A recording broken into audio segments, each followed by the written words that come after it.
Sejam muito bem-vindos, então, todas as pessoas.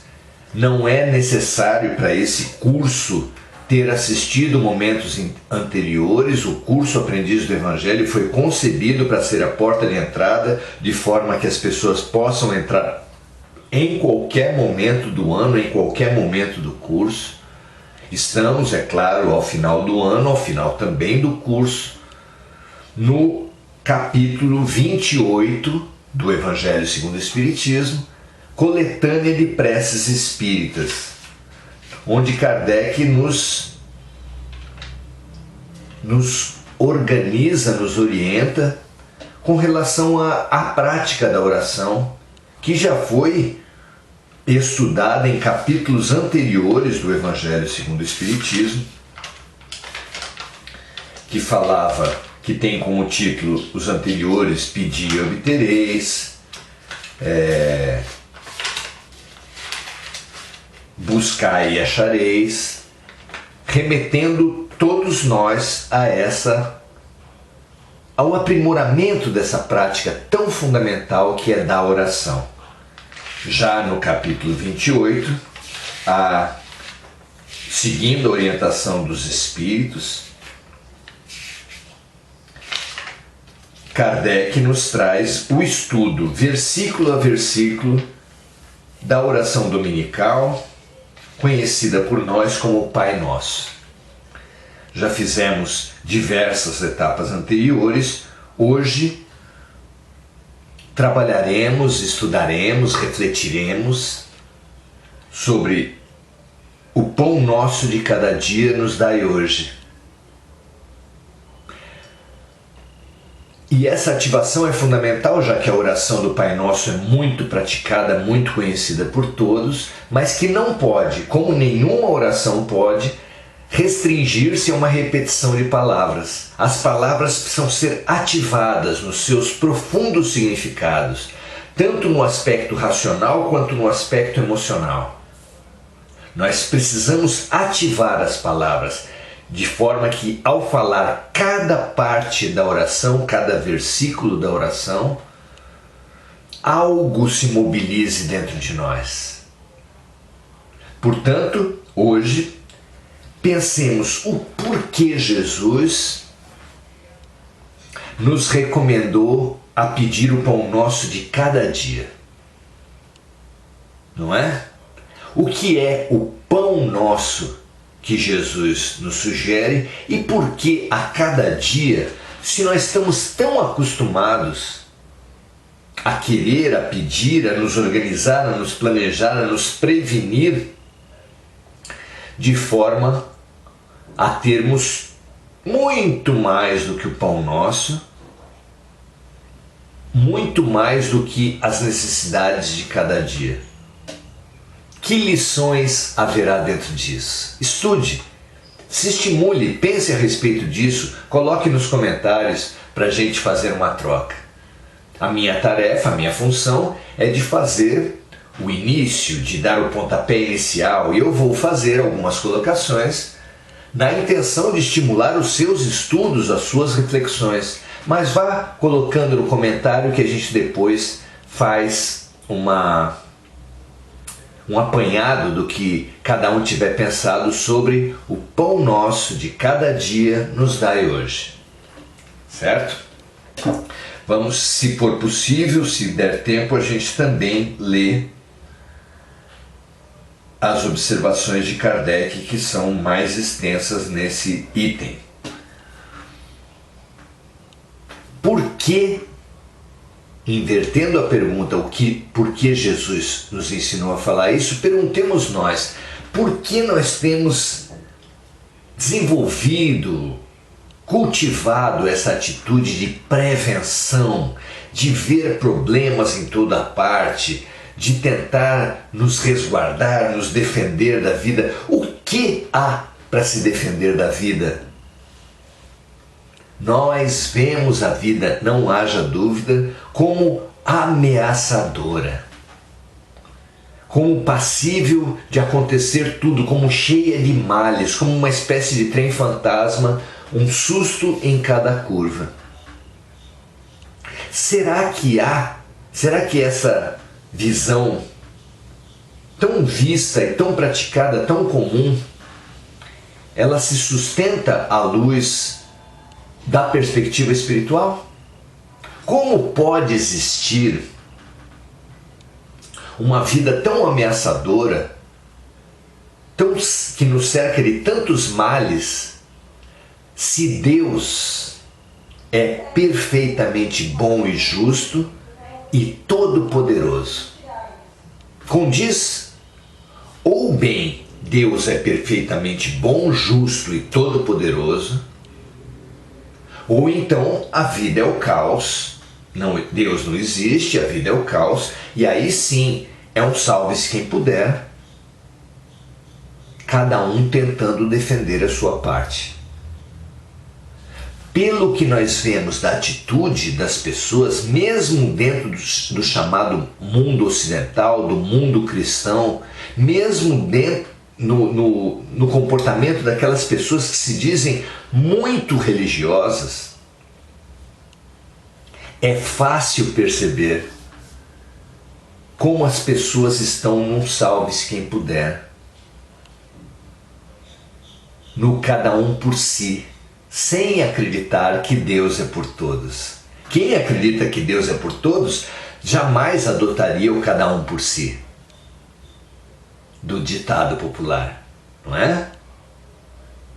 Deus é por todos. Deus é para o nosso bem. Ele é perfeitamente bom e justo. Não cai uma folha de uma árvore que não seja pela vontade de Deus. Todos os fios das nossas cabeças estão contados. As revelações são unânimes nesse sentido, mas as nossas atitudes estão muito distantes disso. Queremos muito mais que o pão nosso de cada dia, ao contrário do ensinado por Jesus.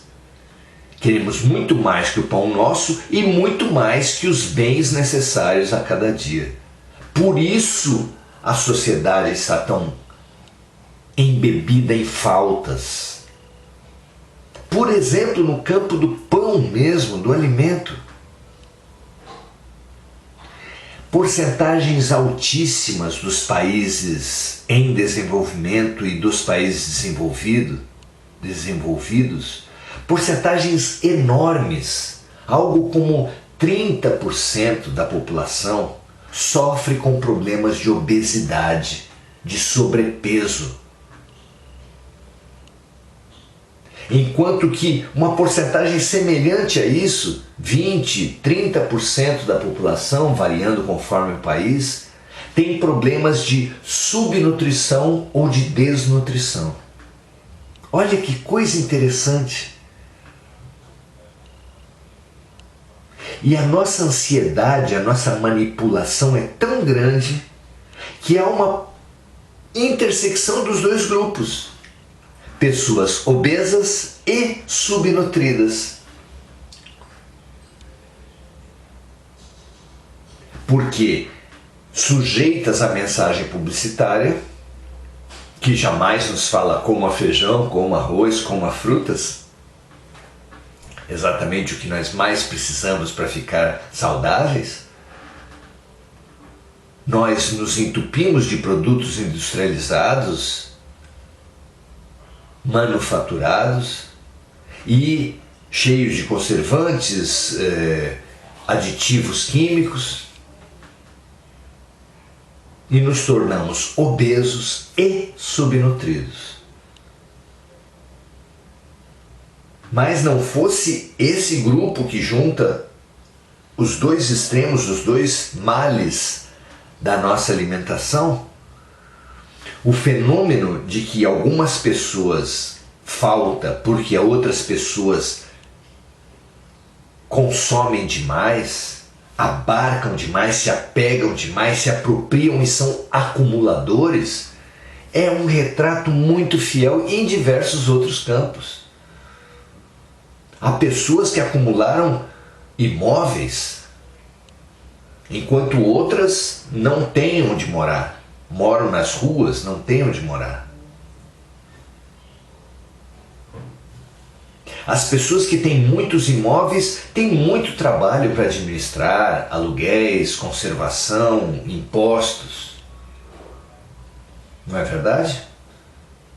As pessoas que não têm onde morar também têm muita perda de qualidade de vida, de saúde, de condições, pela interferência do clima, da umidade, dos vírus e bactérias.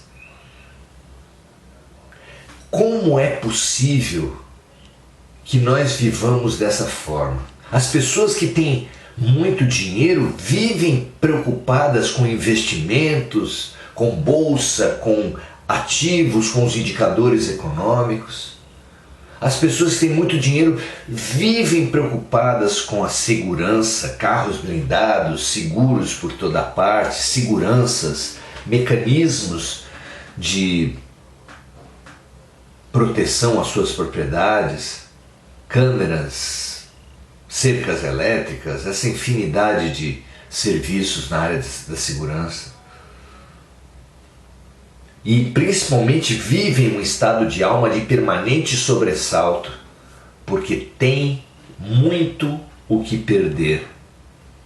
No outro extremo, as pessoas que não têm o básico, que não têm as condições básicas, os móveis, os equipamentos mínimos para poder manter a sua vida, que não conseguem consertar suas casas nos aspectos mais básicos. Então, é em todo lado que a gente ouve, que a gente vê, há extremos. Pessoas, até no lazer, há pessoas que vivem para o lazer, vivem para o prazer, se viciam em álcool, bebida, fumo, drogas, sexo, sem responsabilidade, sem sentimentos, enquanto que outros não conseguem nem um espaço de lazer, tal é a quantidade de obrigações às quais ele precisa se dedicar. Esses dois extremos adoecem na nossa sociedade, o faminto e o obeso, o miserável e o rico. E aqueles que estão entre os dois também adoecem, porque o problema nem sempre é objetivo, o problema às vezes é subjetivo. Às vezes a pessoa tem uma casa, mas tem como grande objetivo ter várias, tem algum dinheiro, mas tem como grande objetivo ter muito. O seu primeiro milhão, o seu segundo milhão, o seu 20º milhão. O pão nosso de cada dia. Que lições a gente pode ter nisso? Jesus mesmo fala, a cada dia basta o seu mal. Condizendo com lições de outros campos espirituais que falam sobre o poder do agora, como o livro de Eckhart Tolle. No budismo também se fala do presente, que o passado é uma criação mental, o futuro então é um delírio, uma ilusão completa. Que viver nas culpas, nas mágoas, nos medos e dos preconceitos grudados no passado, paralisados no passado, é tão ruim quanto a antecipação permanente, a ansiedade permanente, a busca por controle, por prevenções o tempo todo. Que a única realidade que existe é o presente. Por outro lado, Jesus também nos fala, ainda no campo da alimentação, que o seu alimento, que o alimento dele, Jesus, é fazer a vontade do Pai. Que para além do pão, porque nem só de pão vive o homem, disse também o Mestre, nós nos nutrimos, nos abastecemos, nós geramos saúde nos nossos corpos e nas nossas vidas, fazendo o bem. Fazer o bem nos faz bem, nos dá saúde, é bom, é saudável. Meu alimento é fazer a vontade do meu Pai. Que ensinamento precioso. Então, fazer a vontade de Deus, a compaixão, a gratidão, a solidariedade, o perdão, todos os dias, nutre as nossas almas. Deus nos oportuniza todos os dias. E para nós nos nutrirmos do pão de Deus, do pão espiritual de Deus, nós precisamos estar atentos, aproveitar todas as oportunidades de perdoar. Não perca uma oportunidade de agradecer a vida por tudo que acontecer à sua volta. Não perca uma chance de ajudar, de ser útil. Olha que coisa linda. É o carpe diem que os latinos falavam, que se falava em latim. Carpir o dia, extrair do dia todas as riquezas enormes que ele tem para nos dar. Para isso precisamos ter olhos de ver e ouvidos de ouvir.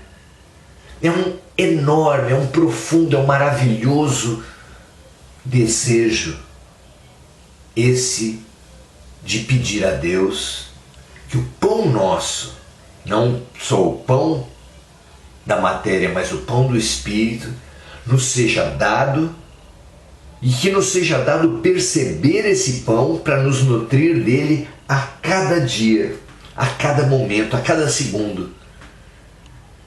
Percebendo as oportunidades, as ferramentas, as chances, os remédios, as lições que Deus nos proporciona a cada instante e aceitando, acolhendo, tomando os remédios e nos debruçando sobre cada situação para extrair as lições.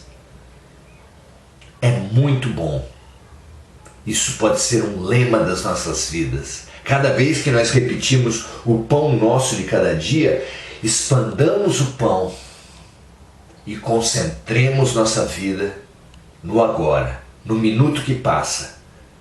Como disse inspiradíssimo Gilberto Gil, o melhor lugar do mundo é aqui e agora. Se nós nos concentrarmos no aqui e no agora, recolheremos, aproveitaremos, nos nutriremos do pão nosso de cada dia, que nos é dado rigorosamente, zelosamente, amorosamente por Deus. Muito bom, maravilhoso a gente poder ativar o Pai Nosso dessa forma. Vamos ver agora as observações que vocês fizeram para que a gente possa fazer essa troca, essa cooperação, esse ensinamento. Porque aqui, nesse processo educativo instituído pelo mais alto entre nós, é como Paulo Freire falou na sua proposta, na sua pedagogia, que todos são educandos e todos são educadores.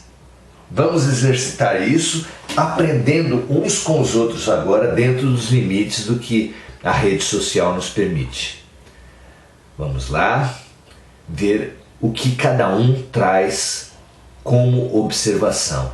Neuza Maria, lembrando de uma pessoa das suas relações, pedindo proteção, que assim lhe seja dado.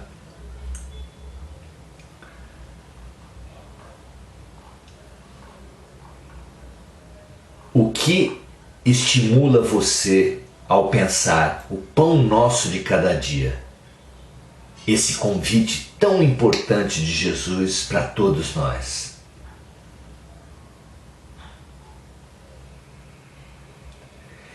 Basicamente, isso que nós estamos colocando, nessas duas colocações, embebidas de Jesus, embebidas de Evangelho, nós temos essas ferramentas tão importantes. Focar nossas mentes, nossos corações, nossa atenção no presente, no agora, buscando o pão nosso de cada dia e não buscando apenas o pão material, porque nem só de pão vive um homem, buscando também o pão espiritual, a nossa nutrição profunda, que, como ensinou Jesus, a melhor nutrição, a nutrição que Ele mesmo faz uso, é fazer a vontade do Pai. Pensem nisso, meus amigos. Busque fazer a vontade de Deus. Busque a cada situação da sua vida, pergunte: o que Deus está querendo me dizer, me ensinar e me curar com essa relação, com essa doença, com esse problema, com essa dificuldade, com essa oportunidade que apareceu, com esse elogio, com todas as situações, com o meu casamento, com a minha família, com meus amigos, tudo. Nada é à toa em nossas vidas. Tudo o que existe à nossa volta tem um conteúdo, tem uma lição, tem uma oportunidade, tem uma chance de reharmonização. Nós é que precisamos ter olhos de ver e ouvidos de ouvir. Esse é o nosso grande desafio. Pensem, a cada vez que fizerem oração dominical, a cada vez que vocês fizerem o Pai Nosso, que a ideia da nutrição a partir do agora e da nutrição através do bem, da compaixão, da solidariedade, do amor, se eles não estão embutidas na mensagem de Jesus. O pão nosso, o pão de Deus que está embutido a cada momento, deve ser percebido para ser nutrido, para ser ingerido por nossas almas. Não é interessante? Não é uma diretriz de vida? O que vocês acham?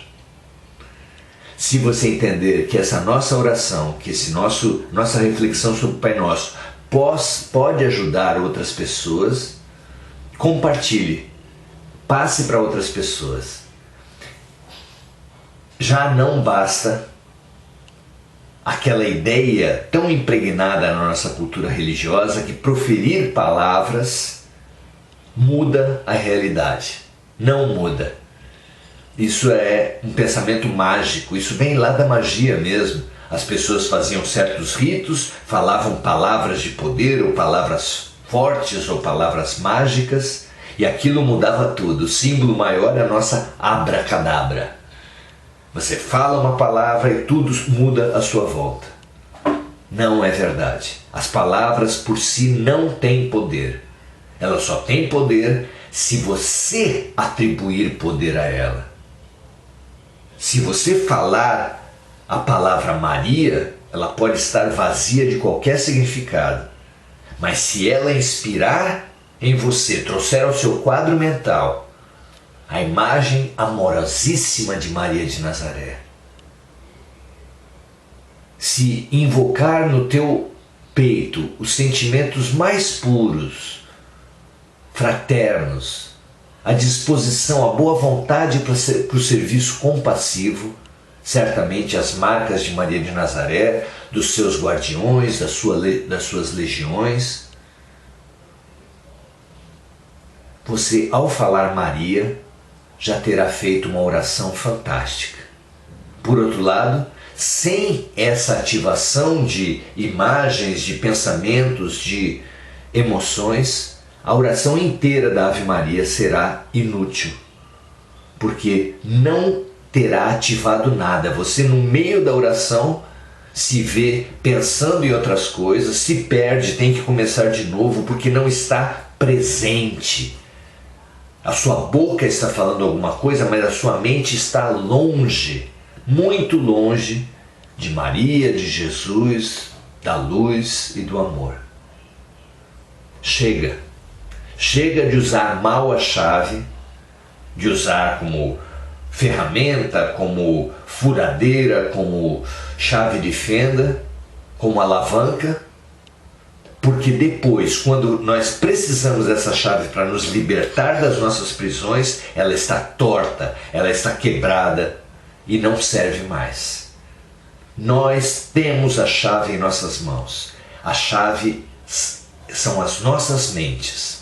A nossa mente ativada, mobilizada, elevada, faz com que a gente se liberte das mágoas, das culpas, dos medos, dos preconceitos, das vinganças, das más influências espirituais, das más influências dos encarnados, das invejas, de tudo que é ruim. Nada pode atingir aquele que permanece embebido e transbordante de bem. Aprenda, mobilize, ative o seu Pai Nosso, ative a sua oração, faça dela uma geração de luz, porque essa luz vai lhe proteger, vai atrair as melhores parcerias, vai atrair os recursos que você realmente necessita para a sua cura, para o seu aprendizado, para a sua evolução. Que assim seja. Semana que vem estaremos em mais um verso do Pai Nosso. Chame outras pessoas, venha conosco, ative a sua chave, porque essa chave da mente bem direcionada, da mente iluminada, é que nos libertará. Um grande abraço para você, até a próxima, um prazer aprender e ativar os nossos mais profundos recursos juntos. Até a próxima!